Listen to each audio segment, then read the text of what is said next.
जो बुशरा बीबी वाली सिचुएशन है वो तो इस्लामाबाद भी आ गई। और फिर लोग तो ये एक्सपेक्ट कर रहे थे कि वो नहीं आएंगी, वो डर जाएंगी। तो उन्होंने काफी बहादुरी का मुजाहरा किया है। अब हुकूमत और बुशरा बीबी में क्या कोई बैकडोर डील हुई है जिसकी वजह से वो बेखौफ खतर होके इस्लामाबाद भी आई हैं और उनको गिरफ्तार भी नहीं किया गया? इस मुतालिक आप क्या कहेंगे?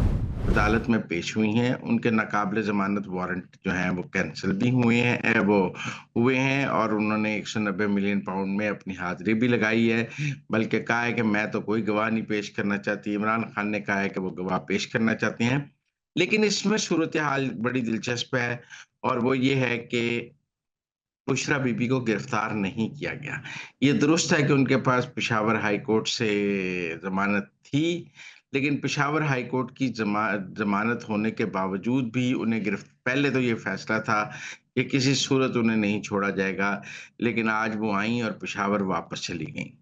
कोई बैक चैनल डिप्लोमेसी बुशरा बेगम के हवाले से भी एस्टेब्लिशमेंट के साथ हुई है, क्योंकि पहले तो यही बताया जा रहा था कि उन्हें किसी सूरत माफ नहीं किया जाएगा 26 नवंबर के हवाले से। वो अब इस्लामाबाद आकर तो दिखाएं। लेकिन वो आई भी हैं और चली भी गई हैं और केस में पेश भी हुई हैं, और ये एक डेवलपमेंट है, क्योंकि 26 नवंबर की शाम तो ऐसी डेवलपमेंट नहीं थी। लेकिन जैसे जैसे पीटीआई की अंदरूनी सियासत जो है वो अनफोल्ड हो रही है, वैसे वैसे एस्टेब्लिशमेंट भी अपनी पॉलिसी बदल रही है। जो पॉलिसी 26 नवंबर या 27 नवंबर को थी, वो आज शायद बुशरा बीबी के हवाले से नजर नहीं आ रही है, क्योंकि बुशरा बीबी की वजह से पीटीआई तकसीम हो रही है। सर सवाल फिर वही कि असल रीजन क्या है कि इनको गिरफ्तार नहीं किया गया? हाल में तकसीम को और वाजे किया जाना चाहिए। वो चाहते हैं कि अभी और तकसीम, बुशरा बीबी जितनी देर केपी में रहेंगी, पीटीआई की तकसीम और वाजे होगी, उनकी लीडरशिप उतनी मुतनाज़ होगी, अलीमा का और उनका फड्डा उतना ज़्यादा होगा। क्योंकि इस वक्त तो देखें ना जी, विरासत की लड़ाई चल रही है तहरीक इंसाफ में। एक तरफ अलीमा खान का ग्रुप है जिसमें सलमान भी शामिल है, जो इमरान का कज़न है। वो बुशरा बीबी को गद्दार कह रही हैं, ओवरसीज सारा जो पीटीआई है वो गद्दार कह रही है। दूसरी तरफ बुशरा बीबी का एक ग्रुप है। तो मेरे ख्याल में इस तकसीम को एस्टेब्लिशमेंट एंजॉय कर रही है, इस लड़ाई को एस्टेब्लिशमेंट एंजॉय कर रही है, और उनका ख्याल है कि इस लड़ाई को भी महीना 2 महीने और चलने देना चाहिए। अगर बुशरा बीबी को गिरफ्तार किया जाएगा तो ये लड़ाई एकदम खत्म भी हो सकती है। दुरुस्त फरमाया आपने। आगे बढ़ते हुए बात करेंगे। एक और अहम डेवलपमेंट हुई है जिसका सबको इंतजार था। सुप्रीम कोर्ट के कॉन्स्टिट्यूशनल बेंच ने अहम फैसला सुना दिया है। और हुकूमत की जो प्ली थी मिलिट्री कोर्ट्स में सिविलियंस का जो ट्रायल है वो सुना जाए, एटसेट्रा एटसेट्रा, तो वो तो जो है वो उन्होंने मुस्तरद कर दी है।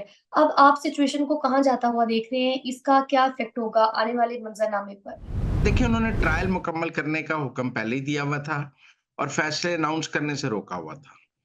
ट्रायल काफियों के मुकम्मल हो गए हैं, लेकिन फैसले नहीं अनाउंस हो रहे। वो पोजीशन पहले दिन की है, और आज उसको चेंज करने का मतलब था कि आप फिर आगे फाइनल ऑर्डर क्या देते। अगर आप फैसला सुनाने का ऑर्डर दे देते और कहते जी लोगों को जो सजाएं हैं वो अनाउंस कर दी जाएं, तो लोगों की सजा कन्विक्शन शुरू हो जाती। फिर लोग अपनी अपीलों में चले जाते हैं हाई कोर्ट्स में, और इधर उधर अपनी अपीलें जाके फाइल करते हैं, क्योंकि अपील फाइल करने के भी 30 डेज हैं। फिर सुप्रीम कोर्ट की ये नजरसानी तो इन्फेक्शियस हो जाती है, इसकी कोई अहमियत ही ना रहती। तो मैं समझता हूँ कि इससे आप ये नहीं अंदाजा लगा सकते कि इसके नतीजे में कोई मिलिट्री ट्रायल कोर्ट्स के ट्रायल्स को खत्म किया जा रहा है या जायज किया जा रहा है। ये एक लीगल पोजीशन थी कि आप फैसले सुनाने का अभी नहीं दे सकते, क्योंकि उसके नतीजे में नजरसानी ही खत्म हो जाती।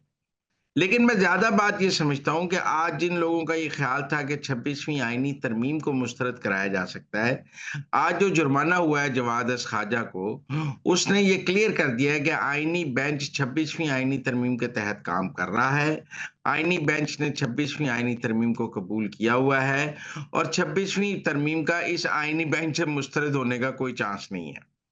जब उन्होंने ये कहा कि जो 26वीं आईनी तरमीम को नहीं मानता वो इस अदालत से चला जाए, बल्कि उसको 20,000 रुपये जुर्माना है, तो आप समझें कि आईनी बेंच की आईनी 26वीं आईनी तरमीम पर पोजीशन क्या है। जो उसको मुतनाजा करे वो उसको जुर्माना कर रहे हैं, और उसको सुनने के लिए भी तैयार नहीं है। लिहाजा मैं समझता हूं कि अगर किसी का ये ख्याल था कि 26वीं आईनी तरमीम आईनी बेंच से मुस्तरद हो सकती है, तो आज आईनी बेंच ने ये क्लियर कर दिया कि 26वीं आईनी तरमीम के तहत ही आईनी बेंच बना है। और अगर आईनी बेंच 26वीं आईनी तरमीम को खत्म करता है, तो आईनी बेंच ही खत्म हो जाएगा। वो अपने खत्म होने का कैसे ऑर्डर कर सकते हैं? और फिर उन्होंने ये भी कहा है कि आप जो लोग ये हमें ये कह रहे हैं कि जी तब तक मुकदमात ना सुनें जब तक 26वीं आईनी तरमीम का फैसला ना हो। जब लॉ स्ट्राइक डाउन होता है तरमीम तो उसमें जुडिशियल ऑर्डर्स को कवर दे दिया जाता है, वो भी रूटीन मैटर है। लेकिन मेरे ख्याल में आज 26वीं आईनी तरमीम के हक में फैसला आ गया है।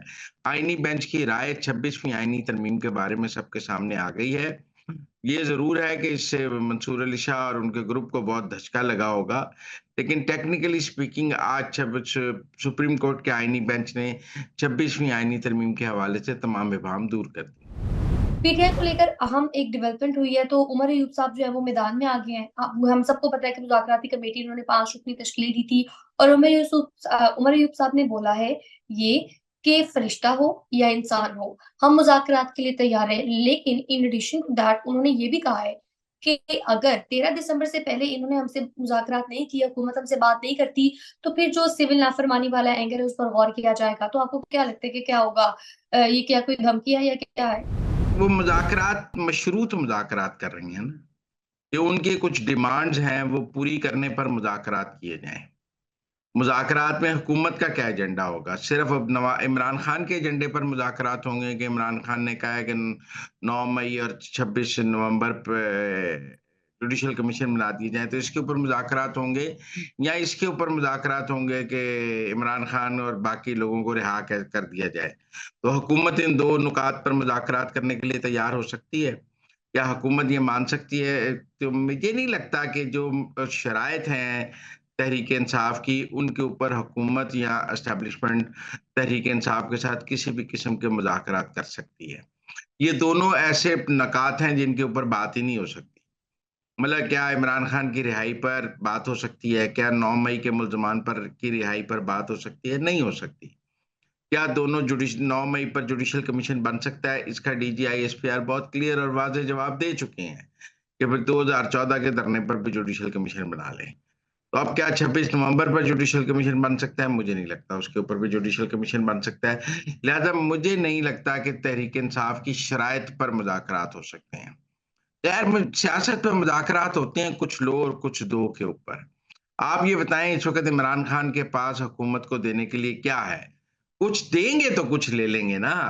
इमरान खान ऐसी पोज़ीशन पे तो नहीं है कि उनकी बंदूक इस वक़्त हुकूमत की कनपटी पर है और वो हुकूमत से जो चाहें लिखवा लें। वो बंदूक तो 26 नवंबर को उन्होंने लाने की कोशिश की, हुकूमत की कनपटी पे रखने की कोशिश की। हुकूमत ने उनकी बंदूक भी तोड़ दी और उनकी फाइनल कॉल भी खत्म कर दी। अब इमरान खान के पास हुकूमत को मजबूर करने के लिए क्या है? मुझे नहीं लगता सिविल नाफरमानी। देखें, सिविल नाफरमानी पाकिस्तान के अंदर हो सकती है, नहीं हो सकती। ओवरसीज़ वालों ने रेमिटेंसेस भेजनी बंद करनी है, इस वक़्त सारा तकिया उनके ऊपर है।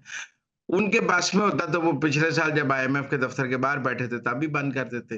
वो तो 2 साल से कह रहे हैं कि इस हुकूमत को ₹1 ना दें, इसको आईएमएफ पैसे ना दे।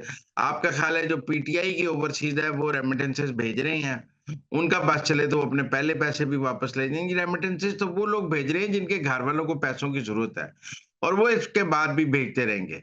लिहाज़ा मुझे इस सिविल नाफ़रमानी में भी कोई ताकत नहीं नज़र आती और मुझे फ़िलहाल तहरीक-ए-इंसाफ के कोई मुज़ाकरात का एजेंडा भी काबिल-ए-अमल नज़र नहीं आता, क्योंकि बहरहाल तहरीक-ए-इंसाफ क्या हुकूमत के आगे कंसीड करेगी, जिसके जवाब में हुकूमत से कोई रियायत लेगी।